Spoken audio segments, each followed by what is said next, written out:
أعوذ بالله من الشيطان الرجيم. بسم الله الرحمن الرحيم. طاسيم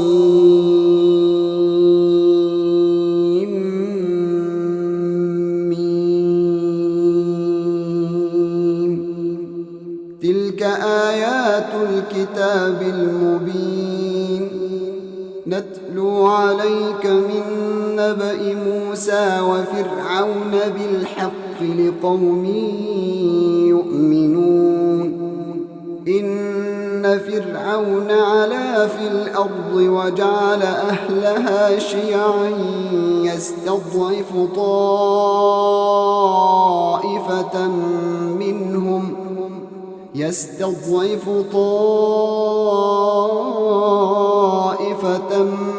منهم يذبح أبناءهم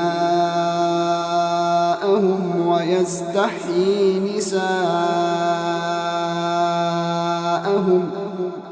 إنه كان من المفسدين. ونريد أن نمن على الذين استضعفوا في الأرض ونجعلهم أئمة ونجعلهم الوارثين. ونمكن لهم في الأرض ونري فرعون وهامان وجنودهما منهم ما كانوا يحذرون. وأوحينا إلى أم موسى أن أرضعيه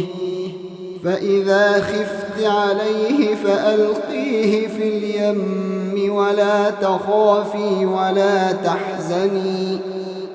إنا رادوه إليك وجاعلوه من المرسلين. فالتقطه آل فرعون ليكون لهم عدوا وحزنا إن فرعون وهامان وجنودهما كانوا خاطئين. وقالت امرأة فرعون قرة عين لي ولك لا تقتلوه عسى أن ينفعنا أو نتخذه ولدا وهم لا يشعرون. وأصبح فؤاد أم موسى فارغا إن كادت لتبدي به لولا أن ربطنا على قلبها لتكون من المؤمنين. وقالت لأخته قصيه فبصرت به عن جنب وهم لا يشعرون. وحرمنا عليه المراضع من قبل فقالت هل أدلكم على أهل بيت يكفلونه لكم وهم له ناصحون. فرددناه إلى أمه كي تقر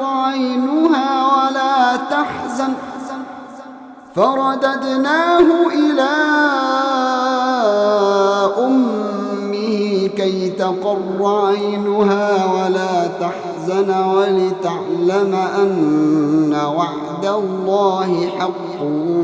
ولكن أكثرهم لا يعلمون. ولما بلغ أشده واستوى آتيناه حكما وعلما وكذلك نجزي المحسنين. ودخل المدينة على حين غفلة من أهلها فوجد فيها رجلين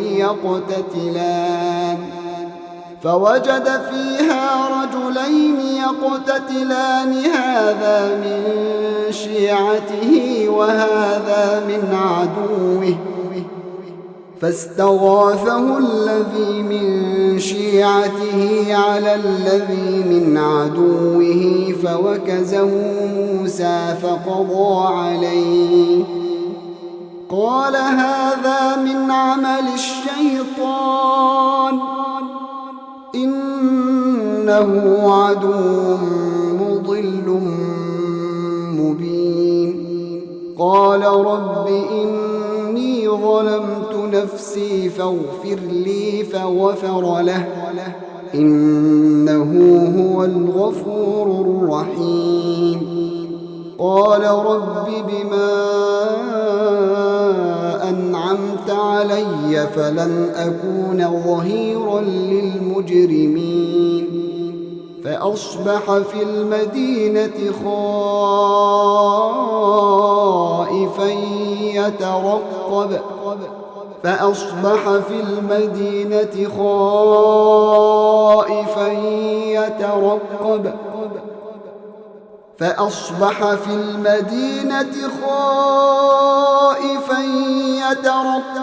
فإذا الذي استنصره بالأمس يستصرخه قال له موسى إنك لغوي مبين فلما أن أراد أن يبطش بالذي هو عدو لهما قال يا موسى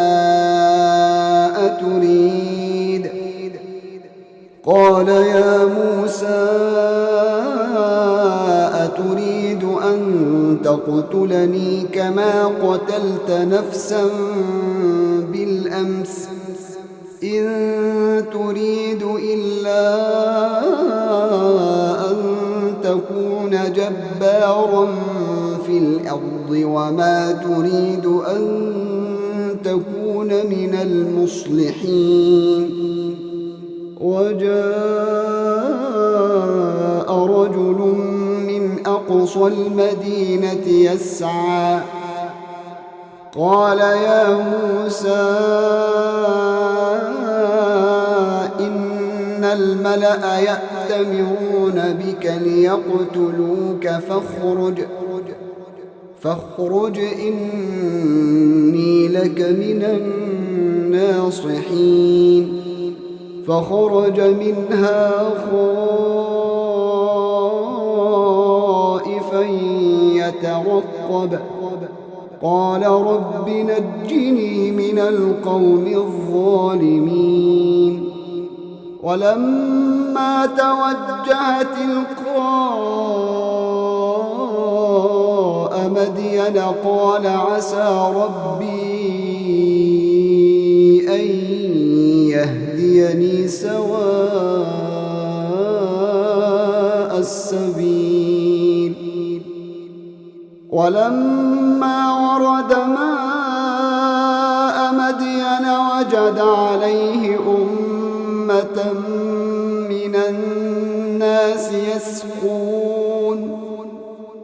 وجد عليه أمة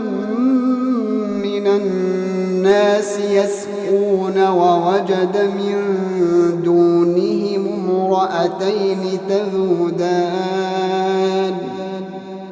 قال ما خطبكما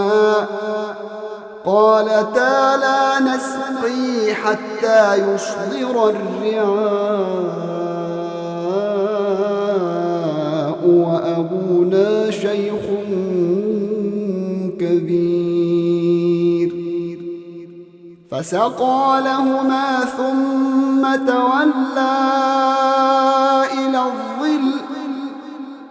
فسقى لهما ثم تولى إلى الظل فقال رب إني لما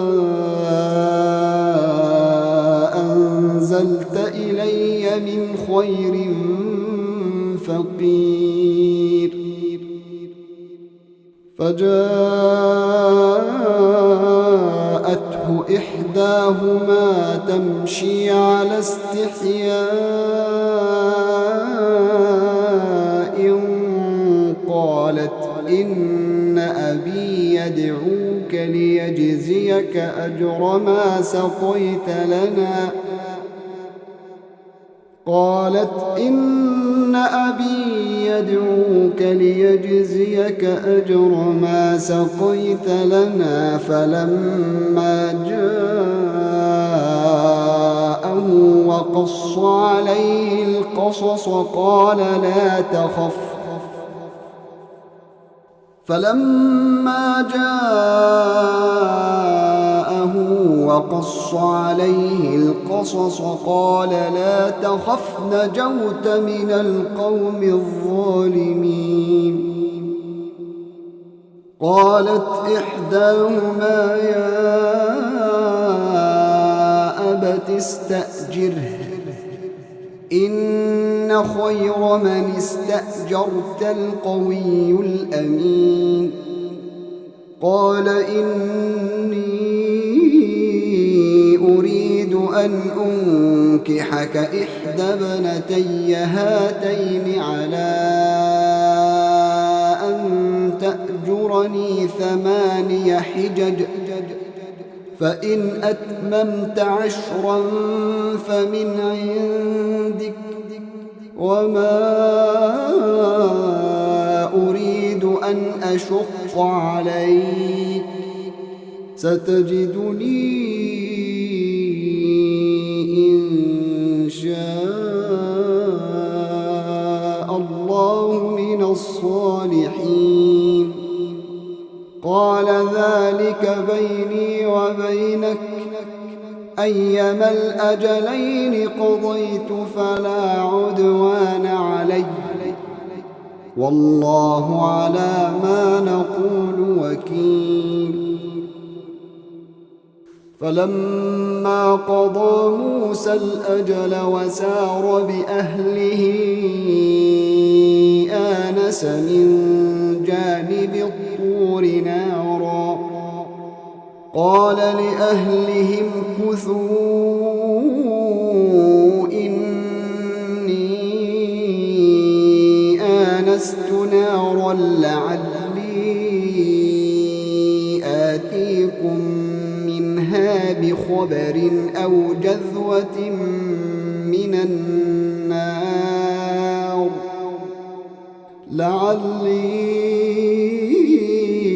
آتيكم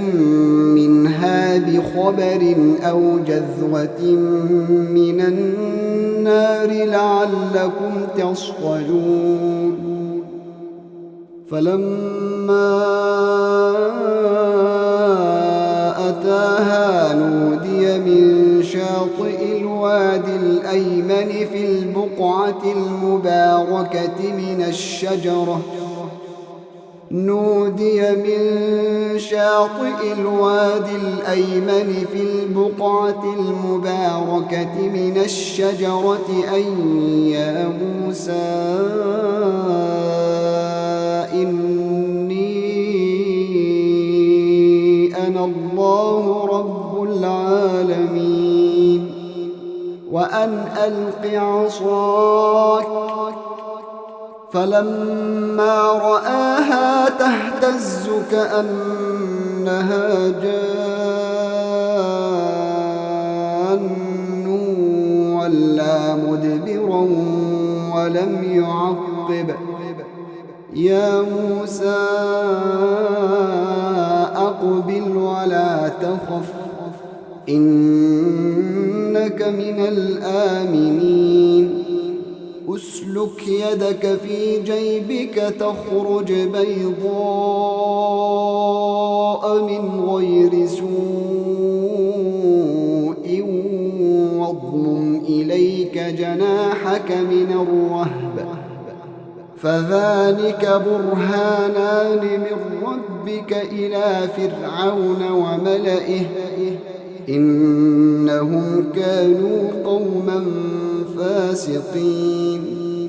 قال رب إني قتلت منهم نفسا فأخاف أن يقتلون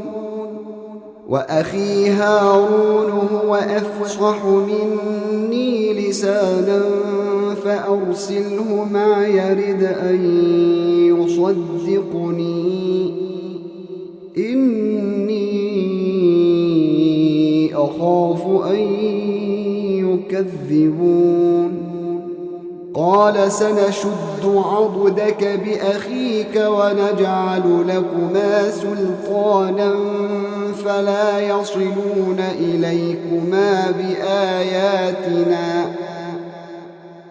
فلا يصلون إليكما بآياتنا أنتما ومن اتبعكما الغالبون فلما جاء موسى بآياتنا بينات قالوا ما هذا إلا سحر مفترى وما سمعنا بهذا في آبائنا الأولين وقال موسى ربي أعلم بمن جاء بالهدى من عنده ومن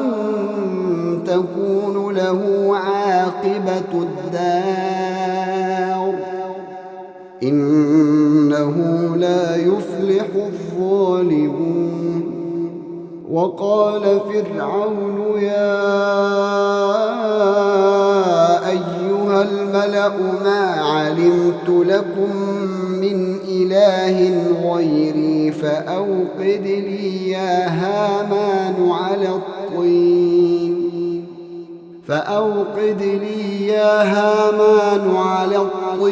فاجعل لي صرحا لعلي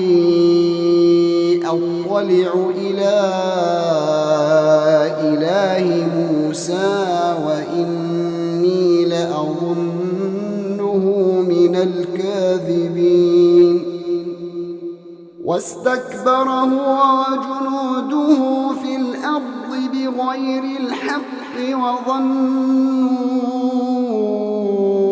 أنهم إلينا لا يرجعون فأخذناه وجنوده فنبذناهم في اليم فانظر كيف كان عاقبة الظالمين وجعلناهم أئمة يدعون إلى النار ويوم القيامة لا ينصرون وأتبعناهم في هذه الدنيا لعنة ويوم القيامة هم من المقبوحين ولقد آتينا موسى الكتاب من بعد ما أهلكنا القرون الأولى بصائر للناس وهدى ورحمة لعلهم يتذكرون وما كنت بجانب الغربي إذ قضينا إلى موسى الأمر وما كنت من الشاهدين ولكننا أنشأنا قرونا فتطاول عليهم العمر وما كنت ثاويا في أهل مدين تتلو عليهم آياتنا ولكننا كنا المرسلين وما كنت بجانب الطور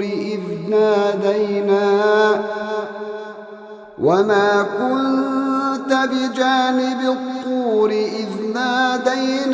ولكن رحمة من ربك لتنذر قوما ما أتاهم من نذير من قبلك لعلهم يتذكرون ولولا أن تصيبهم مصيبة بما قدمت أيديهم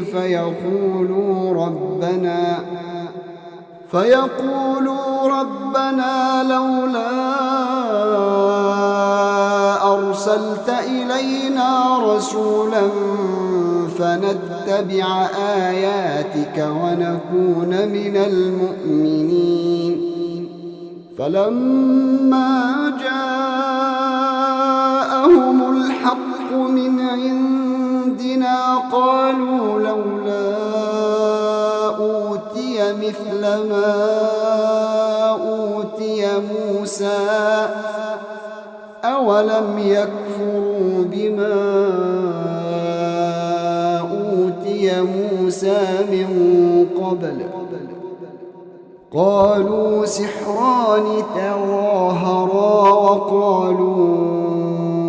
إنا بكل كافرون قل فأتوا بكتاب من عند الله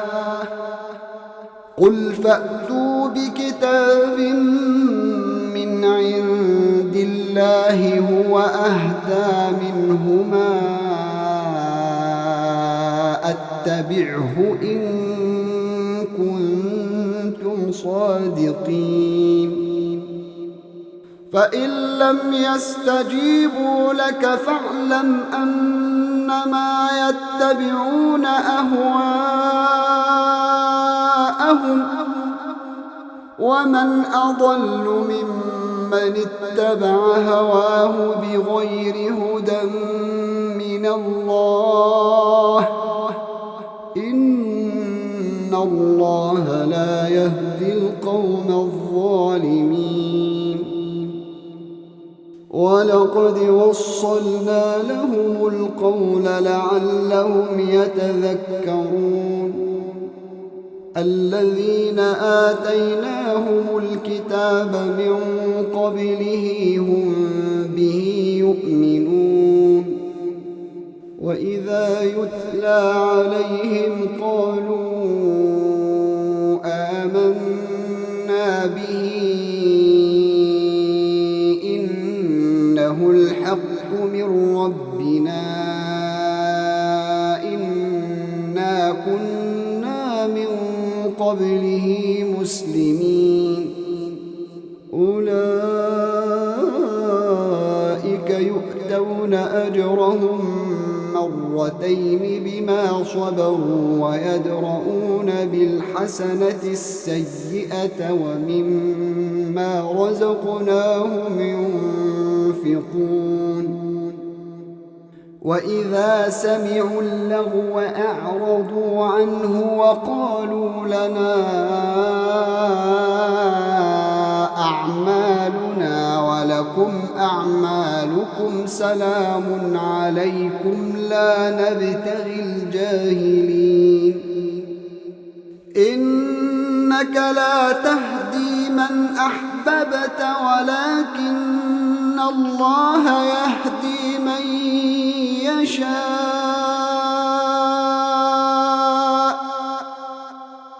وهو أعلم بالمهتدين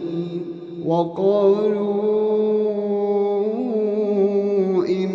نتبع الهدى معك نتخطف من أرضنا أولم نمكن لهم حرما آمنا يجبى إليه ثمرات كل شيء رزقا من لدنا ولكن أكثرهم لا يعلمون وكم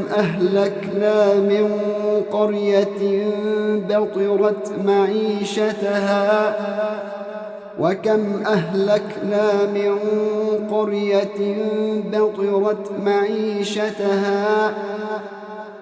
فتلك مساكنهم لم تسكن من بعدهم إلا قليلا وكنا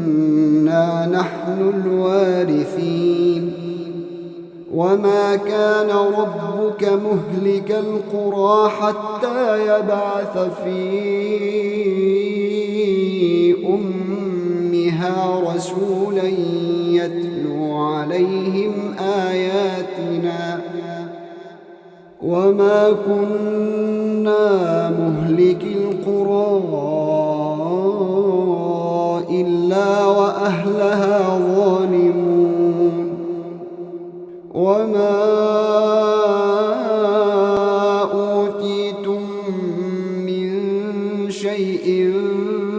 فمتاع الحياة الدنيا وزينتها وما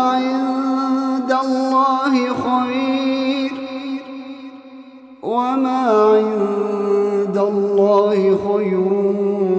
وأبقى أفلا تعقلون أفمن وعدناه وعدا حسنا فهو لاقيه كمن متعناه متاع الحياة الدنيا ثم هو يوم القيامة من المحضرين ويوم يناديهم فيقول أين شركائي الذين كنتم تزعمون قال الذين حق عليهم القول ربنا هؤلاء الذين أغويناهم كما غوينا تبرأنا إليك ما كانوا إيانا يعبدون وقيل ادعوا شركاءكم فدعوهم فلم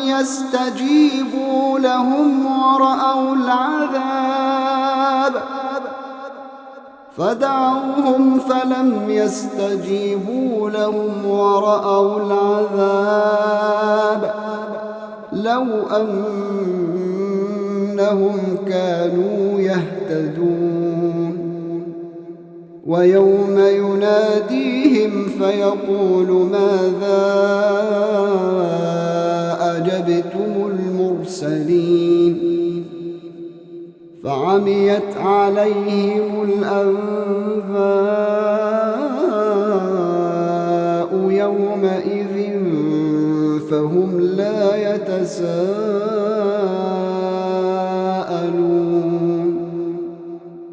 فأما من تاب وآمن وعمل صالحا فعسى أن يكون من المفلحين وربك يخلق ما يشاء ويختار ما كان لهم الخيرة سبحان الله وتعالى عما يشركون وربك يعلم ما تكن صدورهم وما يعلنون وهو الله لا إله إلا هو له الحمد في الأولى والآخرة وله الحكم وإليه ترجعون قل أرأيتم إن جعل الله عليكم الليل سرمدا إلى يوم القيامة من إله غير الله يأتيكم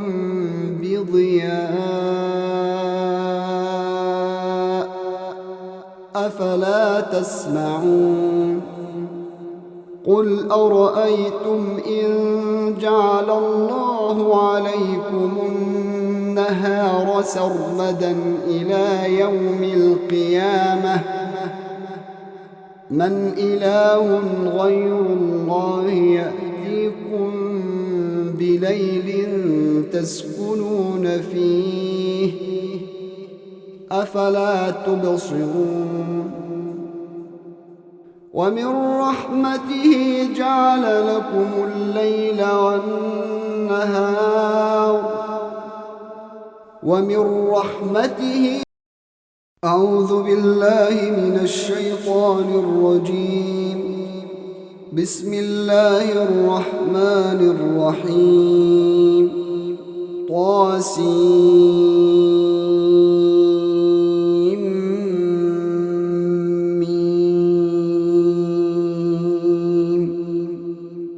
تلك آيات الكتاب المبين نتلو عليك من نبأ موسى وفرعون بالحق لقوم يؤمنون إن فرعون علا في الأرض وجعل أهلها شيعا يستضعف طائفة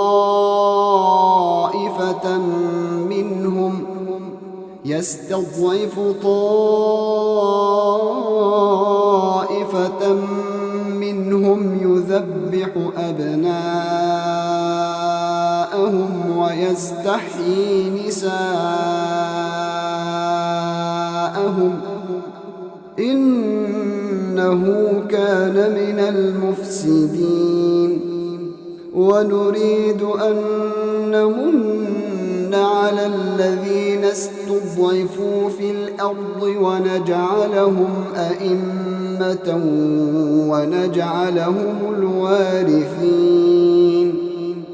ونمكن لهم في الأرض ونري فرعون وهامان وجنودهما منهم ما كانوا يحذرون وأوحينا إلى أم موسى أن أرضعيه فإذا خفت عليه فألقيه في اليم ولا تخافي ولا تحزني إنا رادوه إليك وجاعلوه من المرسلين فالتقطه آل فرعون ليكون لهم عدوا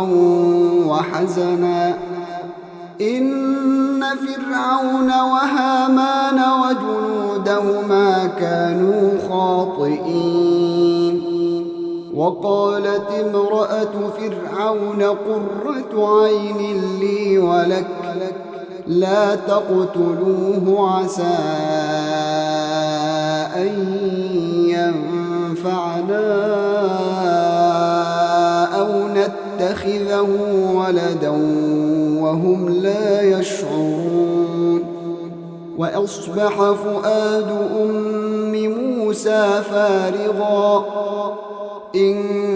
كادت لتبدي به لولا أن ربطنا على قلبها لتكون من المؤمنين وقالت لأخته قصيه فبصرت به عن جنب وهم لا يشعرون وحرمنا عليه المراضع من قبل فقالت هل أدلكم على أهل بيت يكفلونه لكم وهم له ناصحون فرددناه إلى أمه كي تقر عينها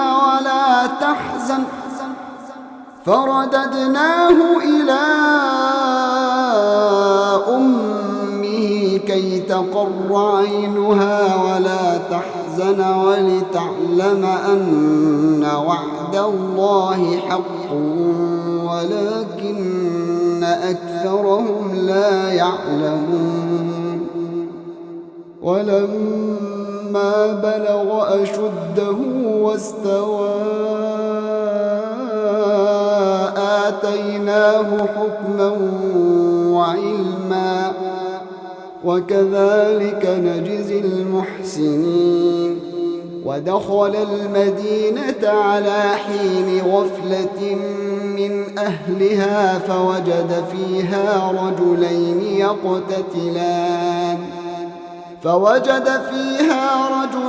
يقتتلان هذا من شيعته وهذا من عدوه فاستغاثه الذي من شيعته على الذي من عدوه فوكزه موسى فقضى عليه قال هذا من عمل الشيطان إنه عدو مضل مبين. قال رب إني ظلمت نفسي فاغفر لي فغفر له إنه هو الغفور الرحيم. قال رب بما أنعمت علي فلن أكون ظهيرا للمجرمين. فأصبح في المدينة خائفا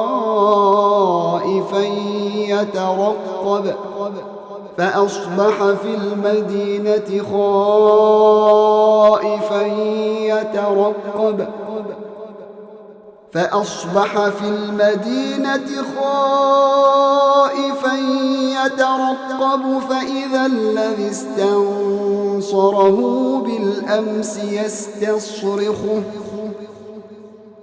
قال له موسى إنك لغوي مبين. فلما أن أراد أن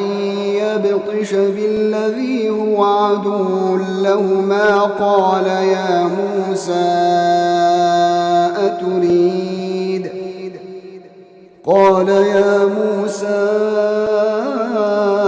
أتريد أن تقتلني كما قتلت نفسا